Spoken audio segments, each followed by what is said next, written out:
गुरु ब्रह्मा गुरु विष्णु गुरुर्देवो महेश्वरः गुरु साक्षात् परब्रह्म तस्मै श्री गुरवे नमः। तस्मै श्री गुरवे नमः। सरस्वती ने स्वर दिया, गुरु ने दीन्हो ज्ञान। मात पिता ने जन्म दिया, कर्म लिखे भगवान। कर्म लिखे भगवान। अष्टावक्र महागीता का विराट आख्यान प्रकरण आप लोग सुन रहे हैं।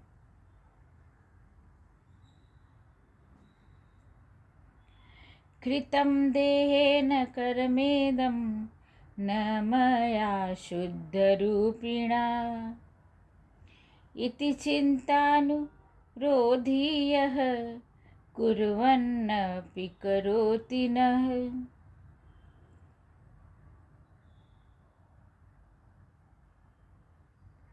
जो कुछ भी किया इस शरीर ने किया।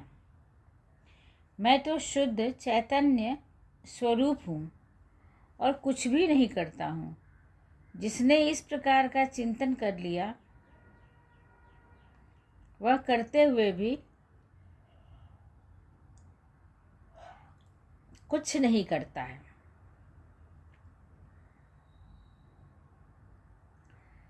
कर्म संसार का धर्म है और कर्म जीवन की बाध्यता है। कर्म के बिना गति नहीं होती, पर कर्म की दो भिन्न दशाएं हैं। कर्म की दो भिन्न दशाएं हैं। एक कर्म भौतिक सुखों की प्राप्ति की इच्छा से करते हैं हम सभी एक कर्म जो है भौतिक सुख मतलब सांसारिक सुखों की इच्छा से करते हैं, जबकि दूसरे में सहजता इच्छा रहित होता है। देहदासों के लिए कर्म का कोई नियम नहीं है, न समय है, न अवधि और न कोई बाध्यता है। इसके इतर आत्मज्ञानी भी कर्म करता है पर सहज रहता है। वह उनमें आसक्त नहीं, उसे फलेच्छा भी नहीं। वह प्राकृत कर्मी हो जाता है। समय, नियम, अवधि, बाध्यता उसने कर्म में निहित हो जाती हैं। वह न कार्य के होने पर हर्षित होता है और न वह कार्य न होने पर दुखी होता है। उसके लिए सभी स्थितियां समान हैं। प्रारब्ध से जो भी प्रारब्ध है उसमें ही वह उसका विश्वास भी है और तृप्त भी है। वह न तो कभी पर्याप्त अपर्याप्त पर विचार करता है, यहाँ तक कि जो भी कर्म हो रहे हैं उनका कर्ता भी वह स्वयं को नहीं मानता।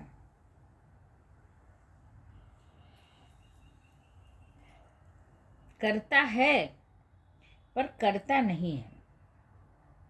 सारे तो इसी हमारे भौतिक शरीर से ही सब पूरे होंगे, लेकिन वो नहीं मानता। वह अपने शुद्ध चैतन्य स्वरूप में स्थिर होकर कहता है कि मैंने कुछ भी नहीं किया, जो कुछ किया इस शरीर ने किया। दंड या पुरस्कार भी शरीर को ही सुख दुख देते हैं।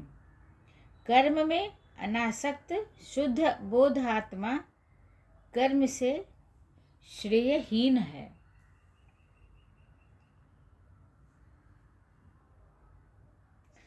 जो आत्मा हमारी है वो अनासक्त है, शुद्ध है और बोध को प्राप्त हुई है, और कितना भी कर्म कर ले लेकिन उसको श्रेय लेना नहीं जानती कि यह मैंने किया या मैंने किया या मैंने किया, वो ये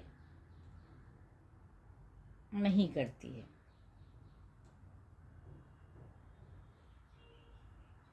इस प्रकार मैं विराम लेती हूँ। ये चिंतन मनन का ग्रंथ है और चिंतन मनन से ही कुछ उपलब्धियाँ हासिल होंगी। इसलिए मैं एक एक श्लोक पढ़ रही हूँ, एक एक श्लोक का अर्थ बता रही हूँ और बहुत सरल विवेचना, सरल शब्दों में आप लोगों को समझाने की कोशिश कर रही हूँ, जिससे समझ में आए। इस अष्टावक्र महागीता को वेदांत का सार कहा गया है। वेद से भी वेद तो है ही है, वेद के भी अंत में वेदांत हुआ और उसका सार, ये दर्शन ऐसा है। इसने इस ज्ञान को प्राप्त कर लिया, उसको इस दुनिया में कुछ भी असंभव नहीं है। वह अपने से ही मुक्त हो जाता है। विराम लेती हूँ। नमस्कार।